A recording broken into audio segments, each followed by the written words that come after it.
Wonderful good evening to all of you. This is Kaustav Umar and I am welcoming you again in 10 Minute Talk series by me. This is the talk number 28 and the second last talk of 10 Minute Talk series during this lockdown of Corona pandemic. So today we have a very special topic to discuss, importance of science learning by practical approach. यानी कि विज्ञान को सीखने का जो तरीका है किताबों के साथ में आप ऐसी बहुत सारी एक्टिविटीज हैं जिसको करके आप साइंस को सीख सकते हैं। प्रैक्टिकल का मतलब वो नहीं कि जब आप बड़ी क्लासेस में पहुंचते हैं तो वहां पर लैब को आप इस्तेमाल करेंगे, लैब को आप अप्रोच करेंगे, तभी वहां पर कुछ प्रैक्टिकल आप कर पाएंगे। ऐसा मान के चलिए कि आप एक लैब, आपके आसपास को जो एनवायरनमेंट है वो खुद एक लैब की तरह है, जिसमें बहुत सारी चीजें मैं अभी आपको बताऊंगा भी, और कुछ एक्टिविटीज मैंने लगभग 20 से 30 एक्टिविटी मैंने अपलोड करी है मेरे यूट्यूब चैनल कौस्तुभ उमर साइंस एक्सप्लोरर पर, इस पर आप जाकर देख सकते हैं। बहुत आसान सी एक्टिविटीज है सभी करने के लिए। तो मैं स्टार्टिंग करता हूं कि अगर एक बहुत छोटी सी एक्टिविटी से स्टार्ट करता हूं, दिस इज द स्केल, और मैं आपसे पूछूं कि इस स्केल का मुझे सेंटर ऑफ ग्रेविटी मुझे निकाल के दिखाइए, तो आप कैसे बताएंगे? तो सेंटर ऑफ ग्रेविटी के लिए किसी फार्मूले की जरूरत नहीं है। और इस तरीके से देखिए, मैंने स्केल को पकड़ा हुआ है और ये मेरी उंगली पर, फिंगर पर टिका है। अब मैं इसको अगर आप चाहें तो इस तरीके से मैंने पकड़ा हुआ है, तो लगभग जो मैं इसका देख पा रहा हूँ 12 जो है इंच, तो 12 इंच यानी कि 30 सेंटीमीटर इसकी टोटल लेंथ है, और ठीक 15 सेंटीमीटर पर मेरी फिंगर है। यानी कि हम जानते हैं कि अगर कोई यूनिफॉर्म रॉड हम लोग लेते हैं तो यूनिफॉर्म जो रॉड होती है, सिलेंड्रिकल रॉड जो होती है, उसका सेंटर ऑफ ग्रेविटी जो है वो कहाँ पर होता है? बिल्कुल बीचों बीच होता है। तो अगर वो कॉन्सेप्ट बिल्कुल ठीक है तो यहाँ पर भी क्या आना चाहिए था कि जो सेंटर ऑफ ग्रेविटी है वो बीचों बीच 30 सेंटीमीटर स्केल पे 15 सेंटीमीटर में आनी चाहिए थी। और देखिए इस समय 15 सेंटीमीटर पर है और बिल्कुल ये आराम से मैंने एक फिंगर से पकड़ा हुआ है। इसके अलावा मैं कहीं ले जाऊंगा तो आप देखिए गिर जाएगा। तो एक कितना सिंपल सा मैंने अप्रोच बताया। तो ये इसके लिए सेंटर ऑफ ग्रेविटी को समझने के लिए आपको किसी भी लैब में जाने की जरूरत नहीं है। इसके अलावा इस स्केल की हेल्प से हम बहुत सारे कॉन्सेप्ट को पता कर सकते हैं। डिस्टेंस, डिस्प्लेसमेंट के टाइम को भी आप बड़ी आसानी से जो है निकाल सकते हैं, समझा सकते हैं।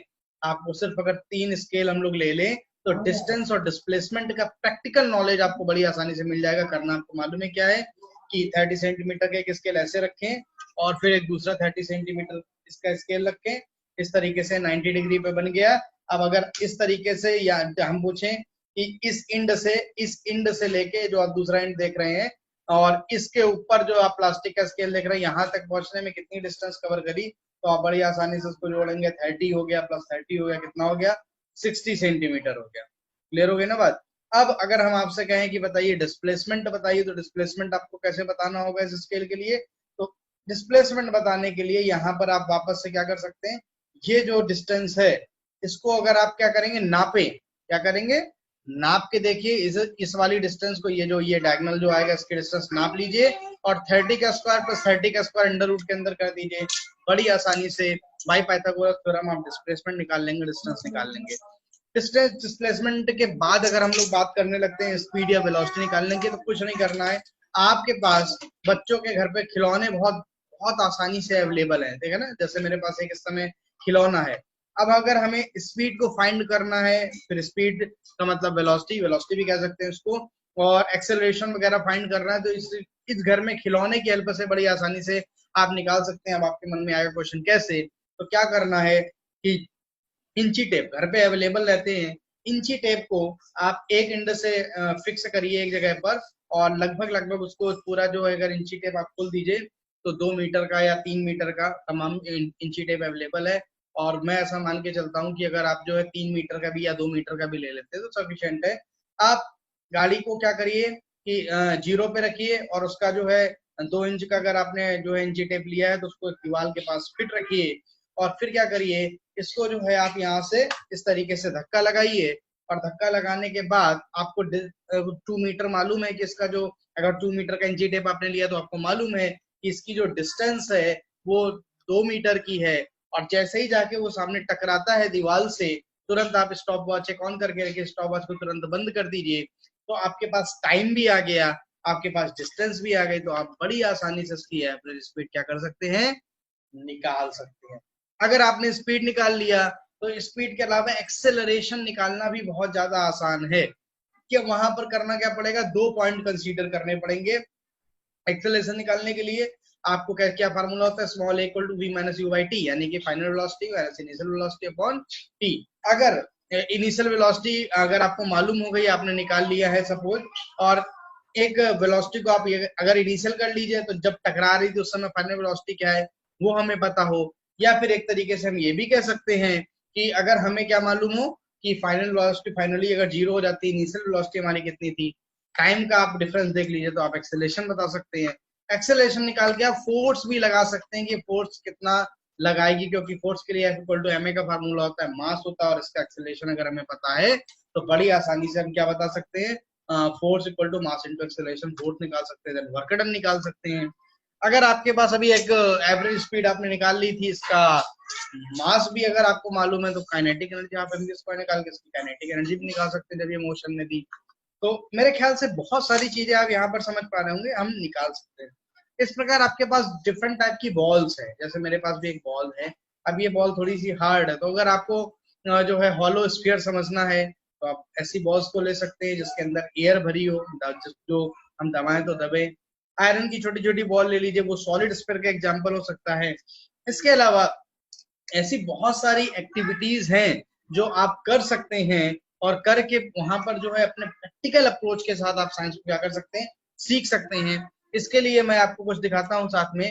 आप मेरे YouTube channel Cosco science explorer को भी जो है क्या कर सकते हैं, देख सकते हैं। वहां पर डिफरेंट मैंने भी जो है एक्सपेरिमेंट करे हैं, जैसे यहाँ पर आपको डिमॉन्स्ट्रेशन ऑफ पास्कल्स लॉ को भी हमने बताया है। उसके लिए 2 बॉटल्स ली हैं, 2 बॉटल्स के बीच में आप यहाँ पर मैं केवल इमेज,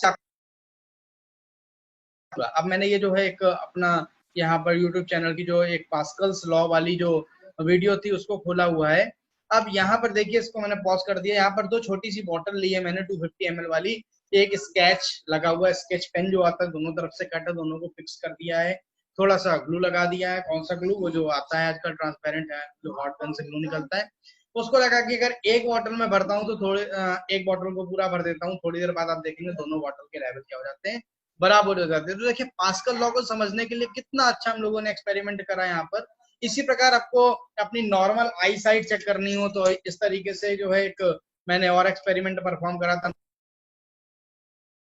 से पता चलता है। लेकिन कमाल की एक एक्टिविटी है, इस एक्टिविटी को भी मैंने जो है परफॉर्म करा। और इसमें मैंने क्या करा, एक देखिए कार्ड लगा हुआ है, और कार्ड को 25 सेंटीमीटर हमारा जो, अगर कोई हेल्दी आई है तो 25 सेंटीमीटर ऐसा नियर पॉइंट होता है। 25 सेंटीमीटर पर रखी हुई कोई भी चीज, अगर इस तरीके से मैं देखूं, यहाँ से 25 सेंटीमीटर पर रखी हुई कोई भी चीज आपको बिल्कुल साफ दिखाई देनी चाहिए। लेकिन अपने इस कार्ड में कुछ लिख लीजिए, यहाँ पर फंसा कर उसको देख के 25 सेंटीमीटर पे अगर आपको साफ नहीं दिख रही, दैट मीन्स आपकी आई साइड में कुछ प्रॉब्लम है। एक्सपर्ट से मिलिए, डॉक्टर से मिलिए, और अपनी आंखों को आप दिखा सकते हैं। सिमिलरली मैंने बहुत सारे, केवल ये तो 2 भी मैंने करके दिखाए, ऐसे बहुत सारे एक्सपेरिमेंट करे हैं। मैच स्टिक है, अब देखिए साथ में प्रैक्टिकल साइंस के बाद में आप गूगल का बहुत अच्छा अप्रोच है। मैं उदाहरण के लिए बताता हूँ, जो माचिस की तीली आप देखते हैं, तो उस माचिस की तीली में ब्लैक कलर का या जो है ब्राउन कलर का जो पार्ट लगा होता है वो एक्चुअल में क्या है, तो उसके बारे में अगर आपको नॉलेज नहीं है तो आपको तुरंत गूगल करना चाहिए, कि उसको गूगल करके देखिए कि उसमें क्या ऐसी चीज मिली होती है। जैसे आपके यहाँ एलपीजी है, एलपीजी में आपको मालूम है कि जो महक आती है जब गैस अगर कहीं लीकेज हो रहा हो या खुली रह जाए, तो उसमें जो आती है महक आती है, तो ऐसे कैप्टन की आती है। तो वो आप उसको जो है ये मालूम होना आपको जरूरी है। ये चीजें गूगल करके आपको करना भी चाहिए, और आपस में हमेशा क्या करना है, खासकर स्टूडेंट्स मेरी बात ध्यान देंगे, वो आपस में ऐसी चीजों की चर्चा भी करें। जैसे मैंने एक फिजिक्स वर्ल्ड करके ग्रुप था, मैंने उस ग्रुप को ज्वाइन करा, तो मैंने उसमें मुझे मालूम होते हुए भी मैंने क्वेश्चन उसमें पुट करा कि what is the state of fire और फ्लेम। तो आंसर मेरे को भी मालूम है, लेकिन मैंने कहा देखे लोगों की क्या थी, बहुत सारे फिजिक्स से लोग जुड़े हुए थे, तो उन्होंने बताया initially it is in the combustion state, यानी gases state, then after some time it takes a plasma state, जैसे सन में है, तो जो this is the fourth state of the matter, plasma state. अच्छी नॉलेज मिली उस चीज से। सिमिलरली मैंने बहुत सारे एक्सपेरिमेंट करे। हाइलाइटर आप यूज करते हैं, हाइलाइटर अगर आपने बुक में लगाया हो, अगर हटाना हो तो कैसे करेंगे, तो मैंने बड़ा सिंपल से करा, लेमन जूस से हटा के देखा। ठीक है, इसके अलावा स्पेसिफिक हीट वाला बहुत एक कमाल का मैंने आपकी स्क्रीन पर अभी कुछ सेकंड में आ जाएगा। तो इसमें मैंने क्या करा कि यहाँ पर दो मेरे आपको ग्लास सामने दिख रहे होंगे। इस ग्लास में एक में पानी भरा हुआ था, एक में क्या भरा हुआ था मैंने, एक खाली एयर रखा हुआ था। और दोनों को फिर मैंने क्या करा, आपको देखिए अभी आपको धीरे धीरे आप आगे देखेंगे तो मैंने क्या करा, दोनों को एक तरीके से बर्न करा। ठीक है, तो इस तरीके से डिफरेंट टाइप की एक्टिविटीज आप करिए। और जो जब हमने इसको हीट प्रोवाइड करी, तो हीट प्रोवाइड करने में क्या हुआ, जिसमें एयर थी वो ग्लास पूरी तरीके से डिस्ट्रॉय हो गया। ठीक है, और ये देखिए, ये आपके पास एक सीन मैं दिखाता हूँ आपको, बहुत अच्छे से समझ जाएंगे उस चीज को। देखिए ये एयर मतलब जो खाली ग्लास रखा हुआ था, उस खाली ग्लास को मैंने हीट गन से क्या करा, थोड़ी देर हीट दी, तो देखिए इसके हाल कितने बुरे हो गए। और अब इसके बाद देखो इसमें पानी भरा हुआ है, यहाँ से मैंने हीट गन जलाई है, हीट गन जला के रखी, तो बहुत देर तक जो ये गिलास है क्या कर गया, सहन करा इसने। ये बताता है कि स्पेसिफिक हीट का इम्पोर्टेंस क्या है और क्यों कोस्टल एरिया का जो टेम्परेचर होता है ऑलमोस्ट रिमेन कांस्टेंट रहता है पूरे साल थ्रू आउट। देन इसके अलावा मैंने बहुत सारी मैग्नेट के साथ एक्टिविटी करी है, ग्रेविटी के साथ एक्टिविटी करी है, लॉन्गिट्यूडनल वेव, ट्रांसवर्स वेव, ये सब क्या है जो है प्रैक्टिकल अप्रोच के लिए बहुत इंपॉर्टेंट है। चार्ज का डिमॉन्स्ट्रेशन, इलेक्ट्रोमैग्नेटिक इंडक्शन का जो है डिमॉन्स्ट्रेशन। इसके अलावा 10th क्लास या 12th क्लास वाले जो है एसी जिन्होंने पढ़ा होगा अल्टरनेटिंग करंट, तो उसका भी मैंने एक एक्सपेरिमेंट क्या करा है, परफॉर्म करा है। तो इस तरीके से डिफरेंट मैंने जो है क्या परफॉर्म करें, इस तरह ऑस्टर्ड लॉ। ठीक है, और इसके अलावा कुछ चीजें बनाने वाली भी मैंने इसमें शेयर करी है। फोकल लेंथ कॉन्वेक्स लेंस की आप रफली फाइंड कर सकते हैं, कैसे फाइंड कर सकते हैं उसका भी मैंने करा है। तो आप वास्तु साइंस एक्सप्लोरर जो है चैनल को जाकर उसमें बहुत सारी एक्टिविटीज से प्रैक्टिकल बेस्ड साइंस को पढ़ सकते हैं। देन इसके अलावा एक हमारे बहुत अच्छे मित्र हैं अमित वाजपेयी जी, जिन्होंने विज्ञान के प्रयोग करके चैनल बना रखा है। तो आप उस विज्ञान के प्रयोग चैनल को भी सब्सक्राइब कर सकते हैं, जाकर वहां पर जाइए, विज्ञान के प्रयोग चैनल को सब्सक्राइब करिए। और वहां पर उन्होंने मतलब मुझसे बहुत ज्यादा एक्टिविटीज करके रखी, क्योंकि वो कॉन्टिन्यूसली लगातार इस फील्ड में काम कर रहे हैं, करते रहते हैं। उन्होंने वहां पर आपको लगभग 100 से ज्यादा वीडियोस अवेलेबल होंगी, जिसमें उन्होंने मुश्किल से 2-2 मिनट, 3-3 मिनट, 4-4 मिनट की बहुत छोटी छोटी एक्टिविटीज परफॉर्म करके साइंस आपके लिए आसान करा है। कहने का सिर्फ मतलब इतना है कि जो बुक्स से हम पढ़ते हैं, वो बुक्स का जो नॉलेज है वो कुछ समय तो आपको ध्यान में रहेगा, कुछ समय बाद आप उसको भूल जाएंगे। लेकिन बुक में पढ़ते समय अगर आपने कोई एक्टिविटी परफॉर्म कर ली तो आप जिंदगी उसको नहीं भूलेंगे। So this is the very important part of our life. This is the very important part of science education, and this is the importance of science learning by practical approach। जिसमें मैंने कहा प्रैक्टिकल अप्रोच के साथ science automatic आपके लिए बहुत आसान हो जाती है, और वो साइंस आपको जिंदगी में कुछ ना कुछ ऐसा बनाएगी जिसकी शायद आप कल्पना नहीं कर सकते, क्योंकि साइंस में कुछ ऐसा जादू सा है, मैजिक है, जो लोगों को कनेक्टिविटी बहुत अच्छी आपके साथ जोड़ती है। और हर कॉन्सेप्ट को वो व्यक्ति जो केवल बुक से पढ़ेगा, वो शायद केवल रट सकता है, पेपर में पास हो सकता है, अच्छे नंबर ला सकता है, but he can not do anything accept just a concept. लेकिन अगर आप प्रैक्टिकल अप्रोच के साथ साइंस को पढ़ते हैं, तो ये मान के चलिए भले ही आपकी क्वालिफिकेशन कम होगी, लेकिन नॉलेज इतनी ज्यादा होगी कि आप कभी भी, मुझे लगता है कि अनएम्प्लॉयड नहीं हो सकते हैं। क्योंकि भले ही आप केवल साइंस से ग्रेजुएशन भी करेंगे, लेकिन आपकी कम्युनिकेशन इतना अच्छा होगा साइंस को लेके कि लोग आपसे जरूर जुड़ेंगे। तो प्रैक्टिकल अप्रोच के साथ साइंस पढ़िए। आज की टॉक सेकंड लास्ट टॉक थी, तो अब मैं फाइनल टॉक के साथ आपसे मिलने वाला हूं, जिस पर मैं कि पॉजिटिव थिंकिंग के बारे में आपसे डिस्कस करूंगा। अगली बार बहुत जल्द आपसे मुलाकात होगी, तब तक के लिए नमस्कार।